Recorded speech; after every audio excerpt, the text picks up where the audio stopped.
So we are talking about The Seven Daughters of Dupree. It is by Nikisha Elise William.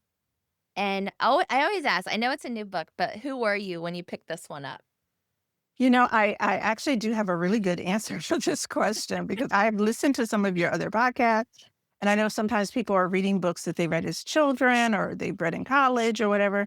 And so this book is very new. But I was in a place when I read this book. I received an advanced review copy from Nikisha at a literary event back in September. And I wasn't able to read it because I was finishing up my own novel that comes out in September and working on my edits. And I only read thrillers when I'm writing because it's a different genre. But my 60th birthday was February 6th. Yay. And yay, right? And so I had been spending the month of January, like leading up to my birthday, being very intentional about journaling daily my thoughts about my life, motherhood, my writing, and just my thoughts about being a woman.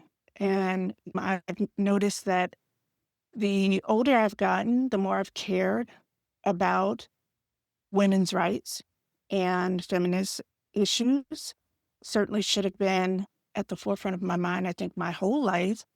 But I think that there were misogynistic, I'll say, influences that sort of othered me in terms of how I thought about myself and my role. And so that's been changing, for the last 10 years as I think literature has helped and just life has helped and developing those really deep bonds with women and having really intentional conversations about the things that we need and the things that are, missing from our lives. Some of the things that are oppressing us, I think politics and some of the things that are happening in our country spur some of that. So I was journaling. And so this book came out on January 27th. And I was determined because I knew that it was feminist literature and I thought 7 generations of women, surely I will learn something because I was determined to finish reading it for my birthday. So I was in a place of sitting with myself and